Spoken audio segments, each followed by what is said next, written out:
Hello दोस्तों, आज model की कैटेगरी में मैं आपको पढ़ाऊंगा यूज ऑफ कुड। कुड का क्या प्रयोग होता है। मैंने अपने पिछले वीडियो में आपको बताया था कि कैन का यूज क्या होता है। उसी कैटेगरी में आज मैं आपको बताऊंगा कि कुड क्या होता है और इसके सारे कॉन्सेप्ट को क्लियर कराऊंगा। चलिए देखते हैं कुड की क्या आइडेंटिटी होती है और इसके सेंटेंस को कैसे बनाते हैं।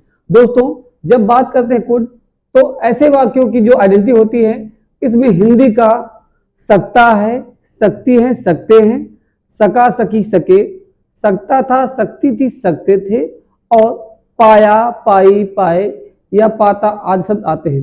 अब आप सोच रहे होंगे कि दोस्तों कि कैन का भी हिंदी अर्थ जो है सकता है, सकती होता है, लेकिन मॉडर्न इंग्लिश में आजकल हम सकता है के साथ भी कुड का प्रयोग करते हैं और इसका प्रयोग कैसे करते हैं चलिए सीखते हैं। देखिए, जब बात करते हैं कुड की तो कुड को हम 4 टाइप से यूज कर सकते हैं। सबसे पहले देख लीजिए, यहाँ पे लिखा है पॉसिबिलिटी। पॉसिबिलिटी का मतलब होता है संभावना, कि ऐसा कोई भी सेंटेंस जिसमें किसी कार्य के होने की संभावना को व्यक्त किया जाता है उसे हम पॉसिबिलिटी बोलते हैं। दूसरा आता है हमारा इमेजिनरी। इमेजिनरी का मतलब होता है जब हम कल्पना करते हैं, और जो इमेजिनरी वाले सेंटेंस होते हैं मोस्ट प्रोबेबली ऐसे वाक्यों का जो बिगिनिंग होता है या सबसे पहले इसमें कास्ट शब्द आता है। उसके बाद आता है परमिशन और एबिलिटी इन पास्ट।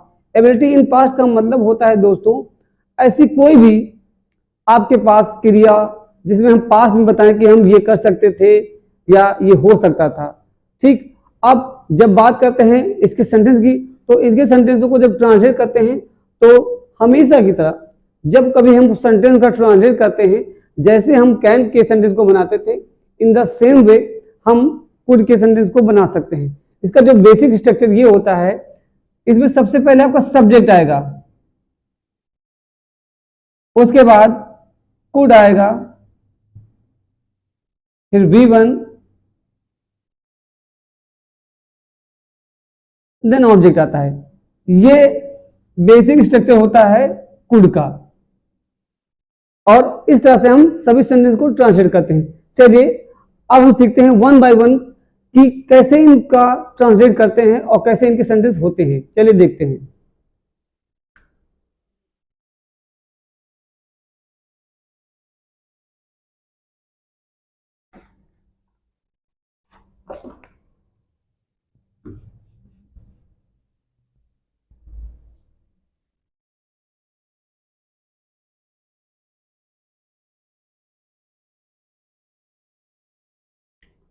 दोस्तों, जब बात हम करते हैं संभावना की, संभावना का मतलब होता है वे वाक्य जिसमें संभावना भी क्या है। इसके एग्जाम्पल के थ्रू समझते हैं। सबसे पहला एग्जाम्पल है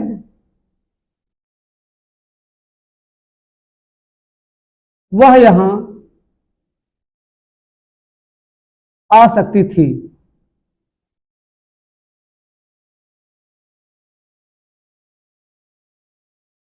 वह यहां आ सकती थी, या आप लिख सकते हैं आ सकती है। लेकिन जब हम ट्रांसलेट करेंगे तो इसका ट्रांसलेट होगा she could come here. She could come here. Next sentence,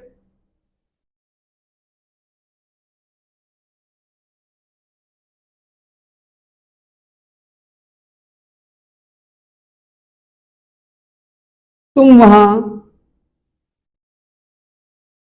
आज जा सकते थे।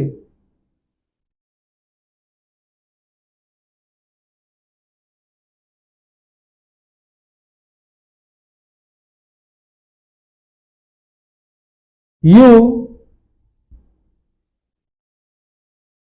कुड गो देयर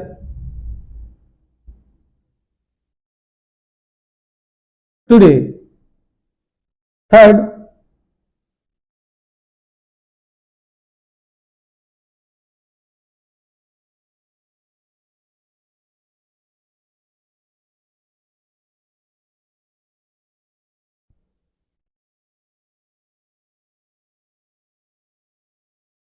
वह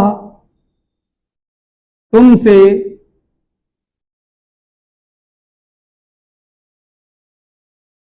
मिल सकती थी।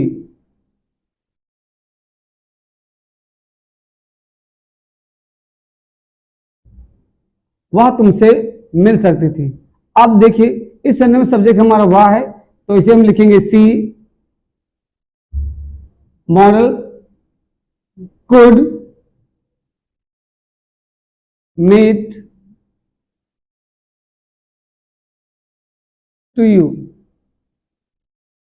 इन द सेम वे दोस्तों, जिस तरह से हम कुड का प्रयोग करते हैं, इसी तरह अगर संभावना है तो इसके स्थान पे हम मे और माइट का प्रयोग कर सकते हैं, जिसको मैं आपके अगले वाले वीडियो में बताऊंगा इसका एक्चुअल में प्रयोग क्या होता है।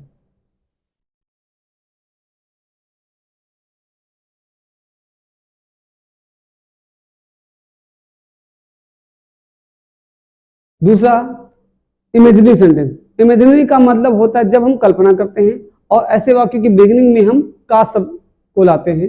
सबसे पहले काश मैं उससे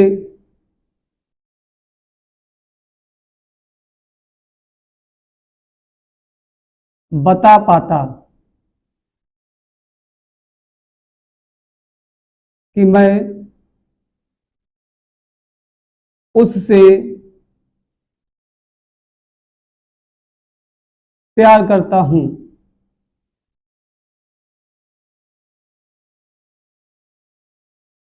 काश मैं उससे बता पाता कि मैं उससे प्यार करता हूं। यहां पे काश के लिए हम लिखेंगे I wish.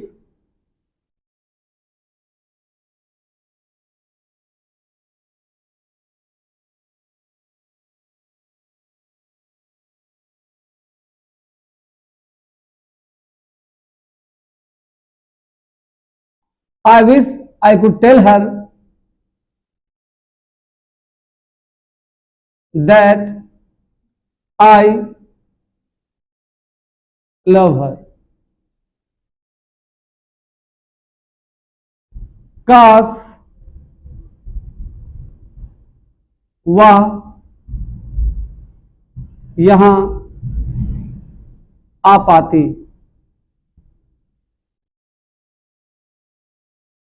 I wish she could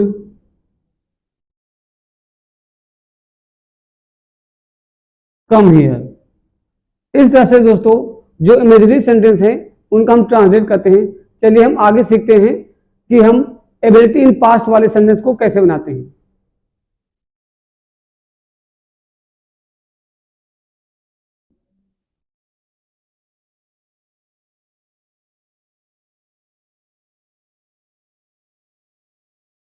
ability in past का मतलब होता है, मैंने आपको अभी बताया था कि इसका मतलब होता है जब हम बहुत छोटे हों तो हमारे अंदर कौन कौन सी योग्यताएं थी जो हम कर सकते थे।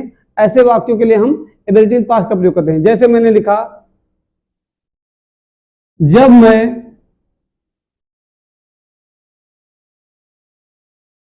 7 साल का था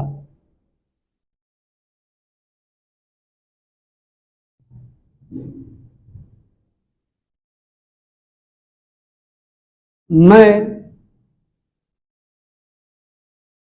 इंग्लिश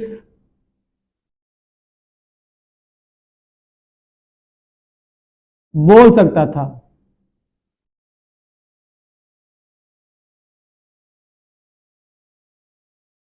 यहां पे जब के लिए हम प्रयोग करेंगे when I was 7 years old।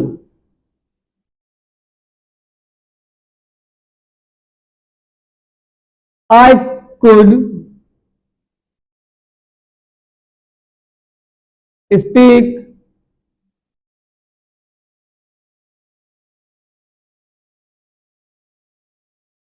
English। When I was 7 years old, I could speak English।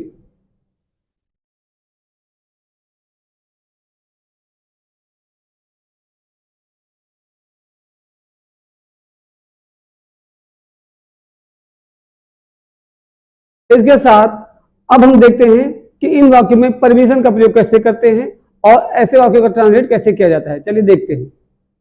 जैसे सेंटेंस लिखा है, क्या मैं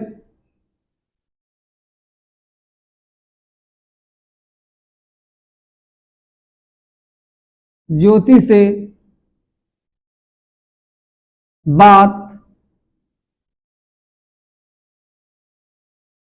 कर सकता हूं?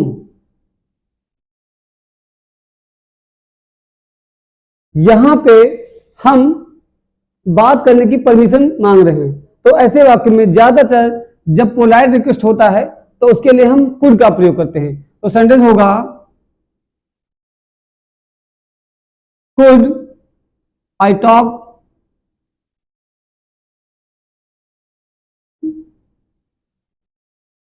Could I talk to Jyoti?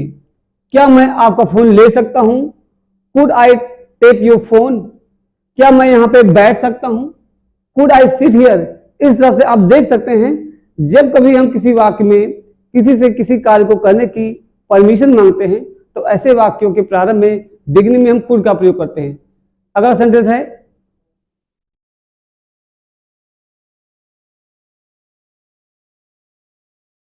क्या मैं यहां 2 मिनट के लिए बैठ सकता हूं?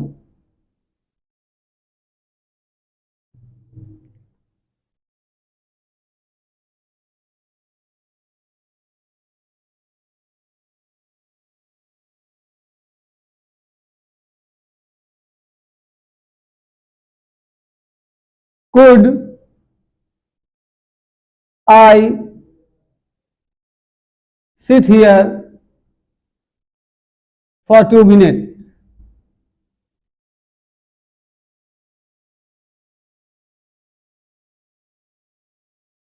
Could I sit here for 2 minutes?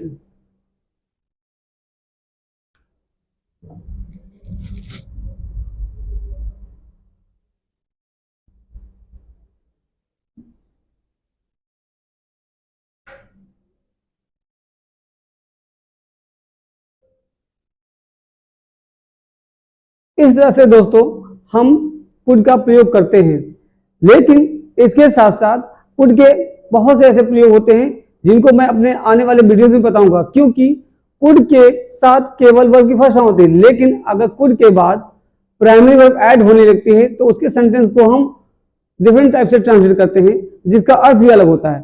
अब कुड के कितने प्रयोग होते हैं मैं लिस्ट के थ्रू बताता हूं, और मैं आपको इसे अपने अगले वीडियो में बताऊंगा कि कुड का एक्चुअल प्रयोग क्या क्या होता है। देखते हैं। सबसे पहले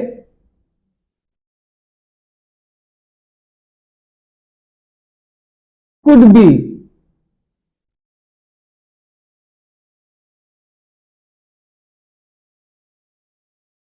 कुड हैव,